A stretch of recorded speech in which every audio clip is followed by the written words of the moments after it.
اهلا بكم في فلوج جديد من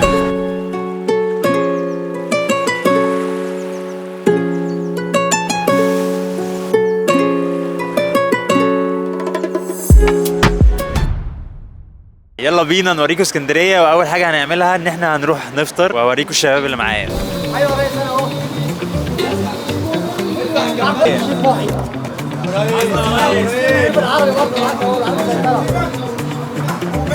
قاعد جنبهم في المطعم حرفيا. مية مية. خطير خطير خطير، والناس برضو نفس الشيء. بصوا دي المفروض ان هي بطاطس شريمب، طعمها حلو قوي، فيها تتبيله جامده، واول مره بجد ادوق بطاطس طعمها حلو قوي كده، خطيره بجد، عند عم زغلول في اسكندريه. كان مشهور قوي فتره ما، واول مره اجربه. واحنا معانا احمد سليم ومينا، تقريبا كلهم يوتيوبرز يعني، فان شاء الله نعمل يوم جامد جدا.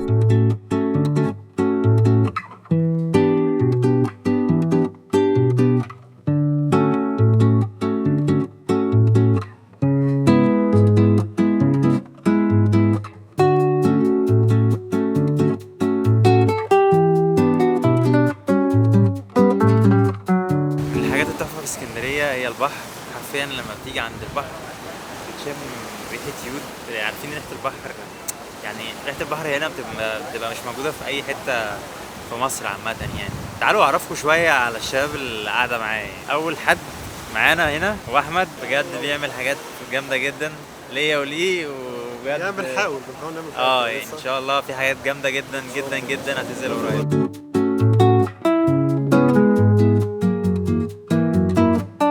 هو مدينا ظهره، بس هو شاب لطيف، شاب انا قابلته في المطريه، كنا معديين قابلت رحيم، بس مش رحيم، مش هو دوت يعني. رحيم دلوقتي في السعوديه، ولسه مقابلين مينا. سليم عايزك تدي نبذه سريعه عنك. ازيكم عاملين ايه؟ انا سليم، انا بعمل محتوى سفر، بحب قوي الحاجات التجارب اللوكال في السفر يعني. انا سليم بعمل محتوى فيديوز بس، ده انا يعني. مينا، بعمل فيديوهات سفر بقالي حوالي سنتين. اغلب فيديوهات السفر اللي انا بعملها فلوجات في اسيا، بحاول ان انا يبقى الدنيا نوعا ما تكون مغامرات اكتر ما هي تكون مثلا فلوجات بوريك اللي انا الاوقات السعيده بس. وبعمل فيديوز تعليميه اللي هو ازاي تسافر، ازاي تاخد التاشيره، الكلام ده كله. هتلاقوا اللينكات بتاعت الانستجرام بتاعتهم في الديسكربشن، فما تنسوش تعملوا لهم فولو على كل البلاتفورمز بقى، وتعملوا لنا كمان يعني لو اول مره ما تشوفوني في الفيديو ده. يلا بينا نكمل الفلوج في اسكندريه. سليم جايبنا النهارده اسكندريه عشان نجرب افضل الاماكن اللي ممكن تاكل فيها في اسكندريه عامه يعني، وغالبا احنا ازعجنا الراجل اللي بيصطاد دوت. يلا خلينا نكمل.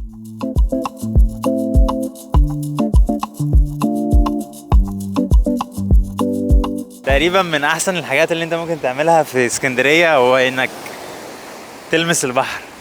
انا عارف ان دي حاجه ويرد ان هي تتقال، بس بجد صدقني احساس البحر بيغيرك 180 درجه، تحس ان انت حر يعني. احساس الفريدم دوت عامه اكتر حاجه بتحسها لما بتنزل البحر يعني. انا غالبا اتبليت من تحت خالص والكوتشي اتملى ميه، بس حاسس ان انا قادر اتنفس، فاهمني؟ حاسس بالشعور ده بصراحه يعني. جو فريسكا، الشباب فوق، الشباب دول الكاميرتين بتوعنا. فريسكا اخبارها ايه؟ فريسكا حلوه. مينا هو اللي جايب الفريسكا ومظبطنا النهارده، بجد ثانكس تو مينا، حاجه تحفه بصراحه. يعني لذيذه طبعا، مش هعرف زين رايي بسبب ان هو شايفني ان انا اي حاجه ما بتعجبنيش، بس يعني لذيذه، فاهمين؟ مش احسن حاجه بس لذيذه. فريسكا حلوه يا جدعان، فككم من راي احمد ايا كان هو قال ايه، عشان انا متاكد ان هو قال حاجه وحشه، ورغم اني والله العظيم ما سمعت هو قال ايه، بس هي حلوه.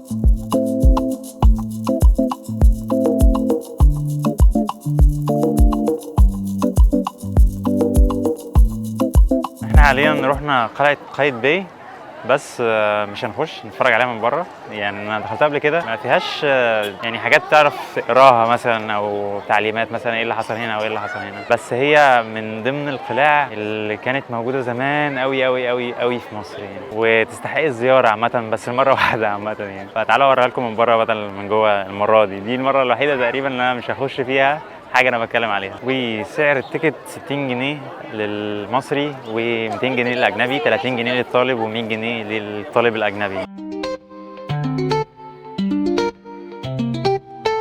في صف غريب على ايدي الشمال، تقريبا جامعه او حاجه جايين قلعه قايتباي تبع مدرسه مثلا، غالبا دول مدرسه لان هم شكلهم صغير قوي بس كتار جدا يعني، فحاجه لطيفه الى حد ما ان في لحد دلوقتي مدارس بتهتم بالتاريخ.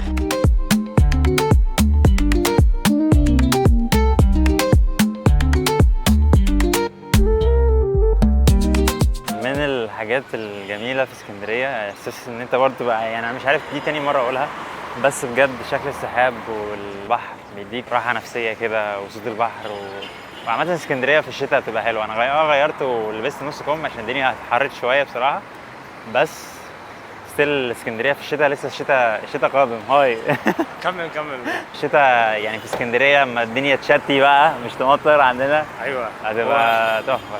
انا معاك، الجو بدأ يحلو ويعني كويس ان دلوقتي الدنيا نوعا ما متوسطه، مش حر قوي ومش برد قوي، فده احلى جو تيجي في اسكندريه. جيتها قبل كده في الوقت ده؟ دلوقتي لا، بس جيتها في الشتاء شويه. انا اسف ان انا دخلت فجاه، بس انا حبيت اشاركك في لان انا بحب اسكندريه في الوقت ده قوي. يعني شهر 10 و11 بحس ان هم احسن وقت.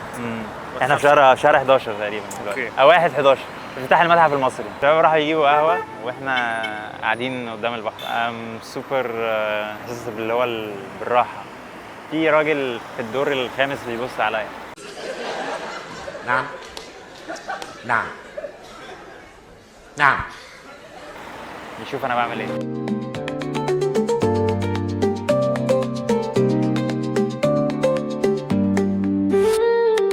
لسه شارب ريد بول بس انا لسه مش فايق لان انا نايم النهارده تقريبا نص ساعه، فبحاول افوق. يا ريت تعملوا لايك وسبسكرايب عشان انا بتعب بجد. سيبوني انام شويه، هيبقى 5 دقايق.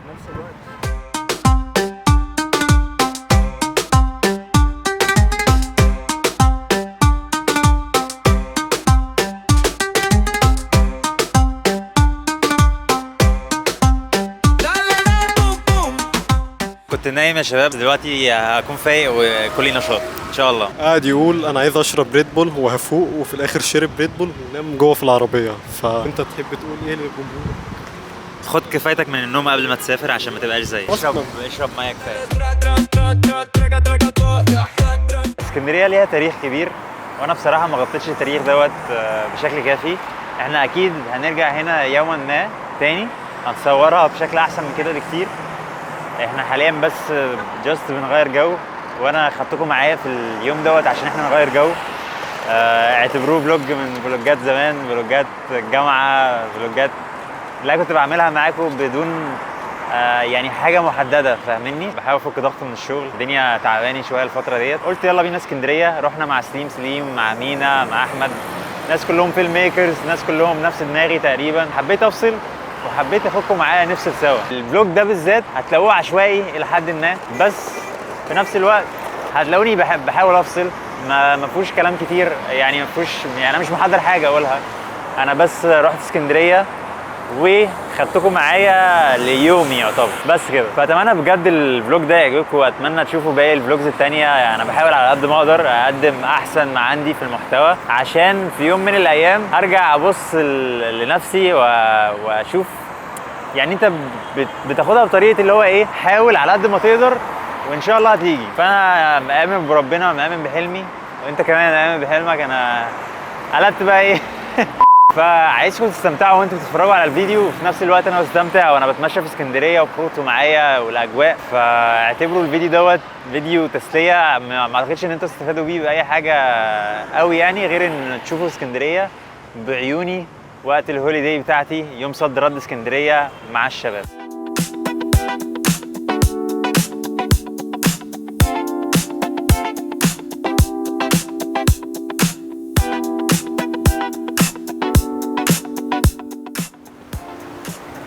بقالك قد ايه بتصطاد؟ بلاش حديث بتحرج. ايه؟ بلاش حديث هتحرج. طيب هتحرج معلش. ماشي. انا بصطاد بقالي بالظبط كده 35 سنه. بسم الله ما شاء الله. انت من مصر صح؟ من القاهره. ربنا يخليك يا رب، ربنا يخليك. احنا بنحبوكوا خلي بالك. والله احنا كمان بنحبكم جدا. والله. بجمبري بقى صح؟ جمبري الصغير بتاع الصيف ده. مسمينه برغوث. انا كنت بصطاد زمان. فين بقى؟ اسكندريه برضه اشتريت سناره بس زمان كانت ب 75 جنيه بوصه ديت. ايام زمان. البوص اللي هو الخوص. من زمان قوي. ديت سمكه نوعها ايه طيب؟ اسمها شرابيش. شرابيش. بالليل بقى بيبقى في سمك كبير. شرابيش. لا شرابيش. شراغيش بالغين. غدا ده اتغدوا معانا بقى. ربنا يخليك ربنا يخليك. ممكن اشوف السما جايه؟ تعالى اهو. اي يا ابني ده امسكها. تقدر شويه. اوكي، هي عايشه ولا ميته؟ لا ميت، لا ارحمها بقى. ديت ايه؟ كحله. لا انت بتصور دي اسمها كحله غير التانية. كحله. دي كحله؟ اوكي. ايه رايك؟ سلام. لا تحفه. لعبها كده كانها حيه. شكلها دسم. اكبر سمكه اصطادتها مثلا نص دراعي. كده. ايوه يعني اللي هو كده. في المنتزه بقى لقيت سمكه مثلا عامله 10 كيلو. 10 كيلو. لقيتها ميته بس نضيفه يعني تاكل يعني. إيه بتموت من ايه طيب مثلا ولا ايه كده؟ البحر كان عالي ورماها بره ما عرفتش ترجع. حشطت. بس شرفنا بمعرفتك والله. حبيبي يا انسان باشا، كويس ربنا حبيبي. يخليك. انتوا وشكوا حلو علينا. وديت كانت قصه عم جمال. يا رب ما اعرفش بس كانت قصه عم جمال في اسكندريه، صياد بقاله اكتر من 25 سنه بيصطاد. يعني الميه بصراحه بالنسبه لي انا عايز انط. ايوه بجد. وعلى فكره احنا ممكن نشوف مكان ننزل فيه يعني محتاجين يعني ليه لا، اصل احنا هنا يعني جينا خلاص. بالظبط. ممكن ننزل في اخر اليوم شويه يعني نروح المطعم اللي هو ايه؟ اخر حاجه ملاش نحرق ونروح ناكله على طول. وبعدين كده نطلع على ممكن اخر ممكن ساعه نطلع في اليوم نطلع ننزل مركب بحر وننط. شوية. ممكن نعمل كده ان شاء الله. ماشي، يلا بينا. احساسك ايه دلوقتي بعد ما نطيت؟ عايز ارجع الجيم بصراحه. ده لازم.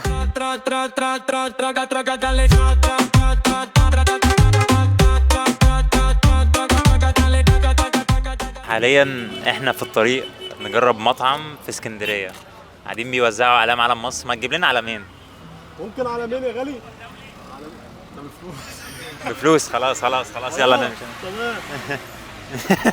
اسكندريه حلوه وانا مبسوط ان انا جيت هنا، ويعتبر فرغت طاقتي السلبيه اللي كانت موجوده وغيرت تفكيري الى حد ما شويه، لان الفتره اللي فاتت كنت مكتئب شويه بصراحه وكنت محبط. بس حاولت بقى اغير يومي واغير تفكيري عامه بان انت تروح حاجه بتبسطك بس. فهي اكتر حاجه انا بحبها السفر. بحب اسافر، بحب اصور محتوى وهي دي الطريقه عامه يعني فور مي. والبحر برضه بالذات. فتخيل الاثنين، سفر وبحر. شرطه المرور وراك، شرطه المرور وثلاث بوكسات وامين شرطه ولواء. انت واقف في حته غريبه. المهم يلا بينا نروح مطعم جامد جدا ونجربه في اسكندريه. عارف حاسك عارف فيديوهات ايشو سبيد. حاسها نفس الشيء كستريم.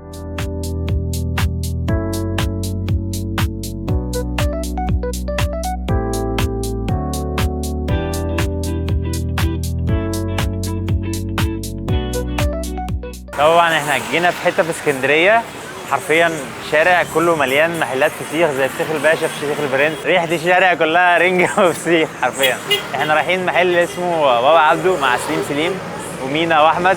هنجرب المحل دوت واقول لكم رايي برده على السريع. فيلا بينا نجرب بابا عبده. سندوتشات بابا عبده بتقول ايه؟ انا مش عايز بصراحه اكل اي فسيخ مع ان الدنيا كلها فسيخ هنا، فتمام يعني. ايه بتاع السمك عايزك. انهي؟ بتاع البرنس. ايوه. تعالى يا عم نشوف ايه الدنيا. يا عم. ايه الاخبار؟ والله انا ما بحبش الفسيخ، انا بصور على اليوتيوب. احنا بقى في الفسيخ هنا. ما انا خدت بالي. اسماك. خدت بالي. لا على فكره ذكرت اسم بجد والله. برنس ولا برنس. والله يا حبيبي. ايوه سندك اسمها ايه بقى؟ عايزها اكتبها لك. خلاص ماشي. في خصم اللي يجي تبع الصفحه 30%. ماشي خلاص. حبيبي يا غالي. خصم 100%. انت مكانك. حبيبي تسلم يا غالي. سلام عليكم. فسيخ البرنس بصراحة لطاف، شعب اسكندرية عامة شعب لطيف يعني وانا بحبه جدا. يلا بينا نلحق بابا عبده بقى، فنعمل اعلان ليهم تاني. اولاد عبده ولا بابا عبده؟ بابا يا بابا يا بابا يا بابا يا بابا يا بابا يا بابا يا بابا يا بابا. حرفيا يوم ممتع وفي حاجات كتيرة بتحصل، صح؟ واخد بالك من الحوار ده؟ ما نزلناش مية بس هتعود في حاجة تانية ان شاء الله. صور الحاج. بلح زغلول؟ ايوه زغلول. اسم حضرتك ايه؟ صلاح. اهلا عم صلاح. من عند صلاح ياكل ويرتاح. قولها تاني. اللي ياكل من عند صلاح ايه؟ ياكل ويرتاح.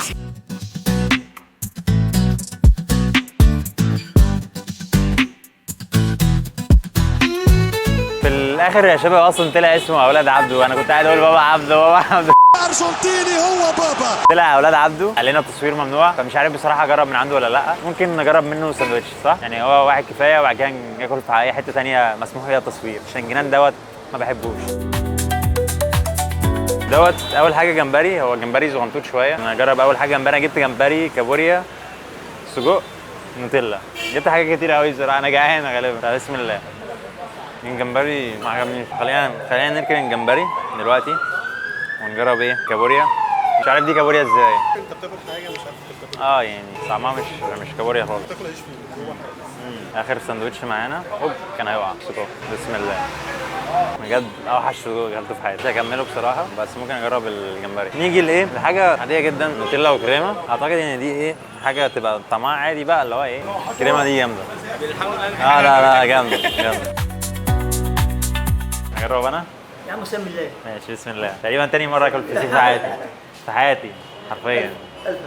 مش عارف اعمل ايه. دي بتتاكل ولا يعني ما اعرفش والله ما اعرف. كل اي حاجه. هاخد حته صغيره. اوكي حته صغيره اهي. بسم الله. انا وسليم هناكل مع بعض. انا تاني مره تقريبا اجرب فسيخ. تعالى ناكل مع بعض. بسم الله. 1 2.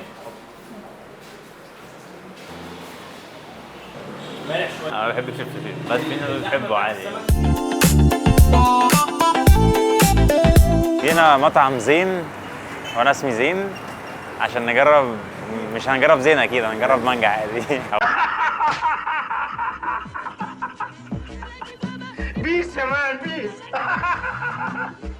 وبيقولوا عليها شجره المانجا، ودي تقريبا اخر محطه لينا في اسكندريه. جاب لوتس، ومينا للاسف مشي، واحمد بيشرب قهوه كالعاده يعني. اوكي اخر ستوب انا وسليم خلاص. ايوه جبنا مانجا وديت على لوتس. فكره هو ما جابش مانجا، انت جبت شجره مانجا. شجره المانجا بص ما شاء الله يعني شجره مانجا كامله. زين معاه شجره مانجا وانا معايا رز بلبن. لوتس بقى. إيه لوتس يعني انا دقتها، لا هي مسكره. حلوه حلوه قوي. يعني مانجا حقيقيه مش انت شايف ايه؟ ما شاء الله. هو حاطين فعلا المانجا جوه الكوبايه. وانا عندي عامله ازاي؟ تعالى نجرب مع بعض. يلا بسم الله. رز بلبن حلو، عجبني قوي ان هم حاطين تحفه. تقريبا صوص شوكليت صح؟ انا خليك تدوق على فكره، عايزين تدوق. انا ما بحبش الرز بلبن اصلا. واللوتس اللي هو بسكوت مكسر عليه. عجبني طعمها. انا باكل رز بلبن بيزك عادي، بس اول مره اكل الاثنين دول مع بعض. باللوتس. أول هو مرة. اختراع حلو بصراحه. بصراحه حلوه، فيها 7 من 10. جرب المانجا. مانجا يعني مانجا اسماعيلاوي. انتوا قولوا لنا دلوقتي حالا في الكومنتس حابين نعمل فيديوهات انا وزين مع بعض فين؟ ومع مينا واحمد نفس الجروب بتاع النهارده، نعمل حاجات اكل في اماكن ثانيه ولا ايه؟ ان شاء الله. وان شاء الله نعمله. اشتركوا عند زين، اشتركوا عندي، استنونا في فيديوز جديده. انا سليم. كان معاكم زين، تشوفوا فلوج جديد. سلامكم الله. سلام.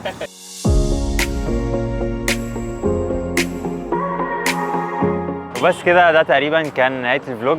انا حاليا مروح القاهره، حاليا الساعه 7 او 6:30، بس الدنيا بدات تظلم قوي من بدري بعد ما غيروا التوقيت وكده. احاول اتفرج على افتتاح المتحف زي كل الناس من التلفزيون او وات ايفر.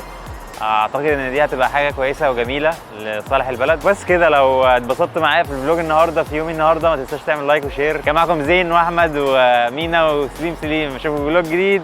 سلام.